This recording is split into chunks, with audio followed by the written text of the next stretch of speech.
আসসালামু আলাইকুম, আমি সাইদ আফ্রিদ আছি আপনাদের সাথে। আমি আজকে আপনাদেরকে দেখাবো অ্যালাইন অ্যান্ড ডিস্ট্রিবিউট অবজেক্ট। এটি খুবই গুরুত্বপূর্ণ একটি টপিক। তো চলুন, অ্যালাইনমেন্ট কি। এই দেখেন, আমি এখানে টোটাল 5টা শেপ নিছি। শেপগুলো দেখেন একদম বাম পাশে একদম সোজা হয়ে আছে। আবার যদি আমি উপরের দিকে চিন্তা করি, দেখেন একদম সবগুলো উপরের দিকে সেম হয়ে আছে। আবার যদি ডান পাশে চিন্তা করি, দেখেন একদম ডান পাশে সমান হয়ে আছে। তো এভাবে আমরা কিভাবে অ্যালাইনমেন্ট করতে পারি সেটি দেখব। তো আমরা যাই, এটাকে আমরা ডিলিট করে দিলাম এবং টেক্সটটাকে সরিয়ে দিলাম। তো এই যে এখানে অ্যালাইনমেন্ট, এই যে উইন্ডোতে যাবেন, উইন্ডোতে যাওয়ার পরে এই যে অ্যালাইনমেন্ট, শিফট F7 দিলেও আসবে, অথবা এই যে এখানে অ্যালাইনমেন্টের মার্কটা যদি আপনি দিয়ে দেন তাহলে এখানে আসবে। মার্কটা যদি দেন এই যে এখানে আসবে এই যে অ্যালাইনমেন্ট, ঠিক আছে। এছাড়া আপনি যদি কোনো কিছু সিলেক্ট করেন, সিলেক্ট থাকা অবস্থায় উপরে এই যে মেনুবার এখানে এটা আসবে। তো চলুন আমরা অ্যালাইনমেন্ট দিয়ে কিছু কাজ করি। আমি ফার্স্টে একটা শেপ নিলাম। শেপ নেওয়ার পরে এখানে যদি আমি আরও 2টা শেপ নিই, এই 3টাকে আমি একসাথে সিলেক্ট করলাম। সিলেক্ট করার পরে যে এখানে অ্যালাইনমেন্টে ক্লিক করতে পারি, অথবা এখানে আমি যদি জাস্ট এই যে এখানে দেখেন ফার্স্টে আছে অ্যালাইনমেন্ট অবজেক্ট, বা এখানে যদি দেখি এই যে অ্যালাইনমেন্ট অবজেক্ট এবং আরেকটা আছে ডিস্ট্রিবিউট অবজেক্ট এবং ডিস্ট্রিবিউট স্পেসিং। তো শুরুতে যদি আমরা অ্যালাইনমেন্ট অবজেক্টটা দেখি, তো এই যে এখানে আমি 3টা শেপ নিলাম, নেওয়ার পরে 3টাকে সিলেক্ট করলাম। সিলেক্ট করার পরে দেখেন এই যে হরিজন্টাল অ্যালাইনমেন্ট লেফট, এখানে যদি একবারে দিই একদম বাম পাশে চলে আসছে। আমি যদি কন্ট্রোল জে দিয়ে আবার একটু বেঁকে যাই এবং আবারও সিলেক্ট থাকা অবস্থায় অ্যালাইনমেন্ট মিডিল দিই, দেখেন একদম মিডিলে চলে আসছে। তো আমি যদি আবার একটু বেঁকে যাই, এবার যদি আমি হরিজন্টাল রাইট দিই, হরিজন্টাল অ্যালাইন রাইট, দেখেন একদম রাইট পাশে চলে আসছে। তো এগুলা হরিজন্টাল। আমি যদি ভার্টিক্যালভাবে দিই, এই যে এখানে দেখেন আপনারা আইকন দেখলে বুঝতে পারবেন যে একদম মাথাটা সবার উপরে টপ, ভার্টিক্যাল অ্যালাইন টপ, দেখেন সবার উপরে চলে আসছে। আমি যদি আবার একটু বেঁকে যাই, যাওয়ার পরে এই যে এখানে দিই ভার্টিক্যাল অ্যালাইন সেন্টার, দেখেন আইকন দেখে বোঝা যাচ্ছে যে এটা বড় এবং এটা ছোট এবং একদম মাঝামাঝি, দেখেন একদম মাঝামাঝি। আবার যদি কন্ট্রোল জেড দিয়ে বেঁকে যাই, যাওয়ার পরে এই যে রাইট ভার্টিক্যাল অ্যালাইন বোতাম, ভার্টিক্যাল অ্যালাইন বোতাম দিলাম, এই দেখেন একদম নিচ দিকে চলে আসছে, ঠিক আছে। তো আমরা এটা মোটামুটি বুঝলাম। এখন দেখেন অ্যালাইন টু, এখানে টোটাল 3টা অপশান আছে: অ্যালাইন টু সিলেকশন, অ্যালাইন কি টু অবজেক্ট এবং অ্যালাইন টু আউটপুট।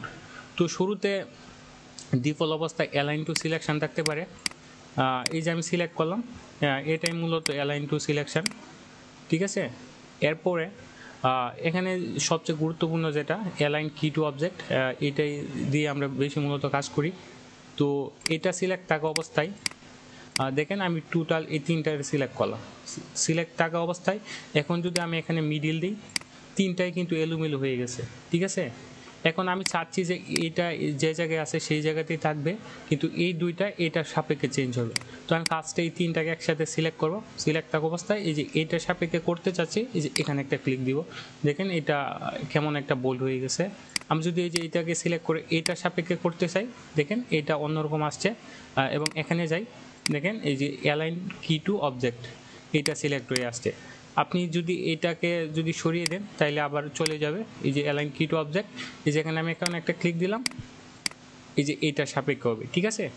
তো এখন যদি আমি একটু অ্যালাইনমেন্ট করি, যে মিডিল, দেখেন এটা যেখানে ছিল সেখানে আমি যদি একটু কালারটা চেঞ্জ করে দিই বোঝার সুবিধার জন্য, এই যে এইটার কালার আমি একটা দিলাম, দেওয়ার পরে এই যে এটাকে অ্যালাইন কি টু অবজেক্ট দিলাম, এই যে অ্যালাইন কি টু অবজেক্ট, এটাকে মার্ক করে দিলাম, এই যে মিডিল দিই, দেখেন এই 2টা সরে গেছে, কিন্তু এটা যেখানে ছিল সেখানেই আছে।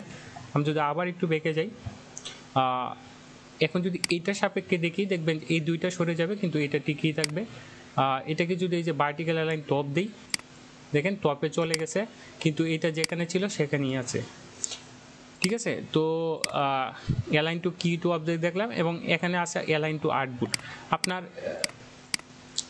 এই যে এটা একটা আউটপুট, এই যে এই আউটপুট আপনি চাচ্ছেন যে জাস্ট এটাকে সিলেক্ট করে এখানে অ্যালাইন টু আউটপুট সিলেক্ট থাকা অবস্থায় মিডিলে নেবেন, এই যে হরিজন্টাল অ্যালাইন সেন্টার, দেখেন হরিজন্টাল অ্যালাইন আউটপুটের মাঝামাঝি চলে গেছে।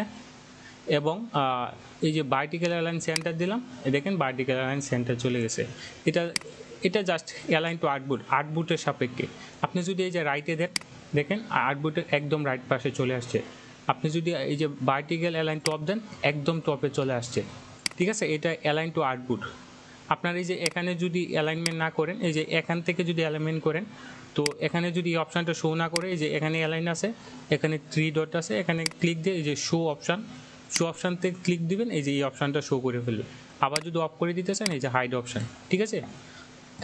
তো আমরা এই তিনটার কাজ বুঝলাম। এরপরে যদি আমরা ডিস্ট্রিবিউট অবজেক্টটা দেখি, ডিস্ট্রিবিউট অবজেক্টটা যদি দেখতে চাই, সেক্ষেত্রে আমরা কিছু শেপ নিতে পারি, বা এই শেপটি যদি আমরা এভাবে নিই,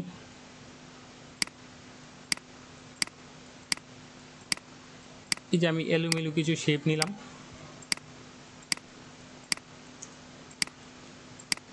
আমি চাচ্ছি যে এই সবগুলার একসাথে যেন একটা নির্দিষ্ট দূরত্ব থাকে এবং অ্যালাইনমেন্টও ঠিক থাকে, ঠিক আছে। তো আমি ফার্স্টে এই তিনটাকে একসাথে সিলেক্ট করব। সিলেক্ট থাকা অবস্থায় এই যে আমি অ্যালাইনমেন্টে যাব, যাওয়ার পরে এখন যদি আমি এখানে এই যে হরিজন্টাল অ্যালাইন লেফট দিই, তাহলে সবগুলো এক পাশে চলে আসবে, ঠিক আছে। এবং এটা যেহেতু আউটপুটের সাপেক্ষে, তো একদম আউটপুটের বাম পাশে চলে আসবে।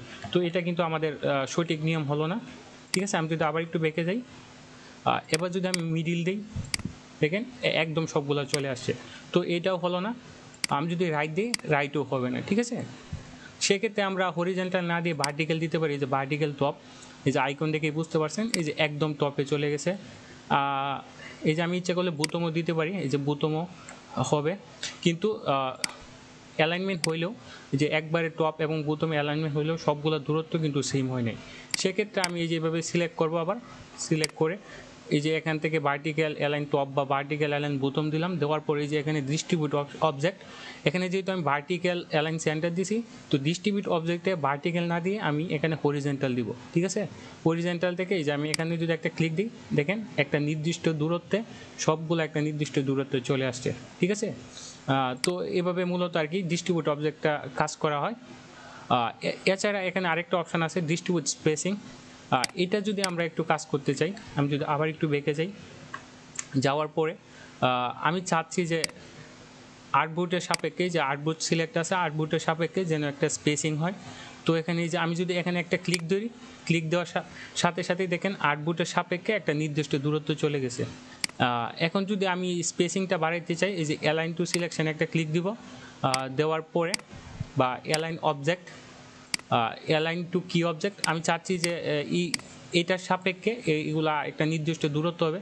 তো এই যে আমি এখানে অ্যালাইন কি টু অবজেক্ট, এই যে এটাকে সিলেক্ট করলাম, সিলেক্ট করা অবস্থায় এই যে এখানে দেখেন এই অপশানটা শো করছে। আপনার অ্যালাইন টু সিলেকশানে কিন্তু এই অপশানটা শো করবে না, বা অ্যালাইন টু আউটপুটও শো করবে না। আপনি যখন অ্যালাইন টু কি অবজেক্ট দিবেন তখন কিন্তু শো করবে, মানে যে কোনো একটা সাপেক্ষে।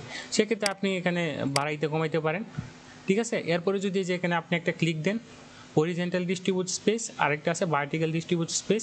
তো আমি এখানে হরিজন্টাল দিলাম, দেখেন একটা নির্দিষ্ট দূরত্বে চলে আসছে। আমি যদি আরও বাড়িয়ে দিই, বাড়িয়ে দেওয়ার পর এখানে ক্লিক দিলাম, দেখেন আরও বাড়াইতে চাইলে এভাবে বাড়াইতে পারি। মনে রাখবেন এটা কিন্তু অবশ্যই এই যে অ্যালাইন টু কি অবজেক্টের ক্ষেত্রেই শুধু কাজ করবে। তখন এই যে অপশানটা শো করবে, তখন আমরা এবার বাড়াইতে কমাইতে পারি, অথবা এখানে লিখেও দিতে পারি। এখানে আমি 100 পিটি দিলাম, দেওয়ার পরে যে এখানে যদি একটা ক্লিক দিই, এই যে প্রত্যেকটার মধ্যে 100 পিটি করে আপনার গ্যাপ তৈরি হয়ে যাবে আর কি। তো এভাবেই মূলত অ্যালাইনমেন্ট কাজ করে। এটা খুবই গুরুত্বপূর্ণ, আশা করি বুঝতে পারছেন। অসংখ্য ধন্যবাদ যারা ভিডিওটা দেখছেন।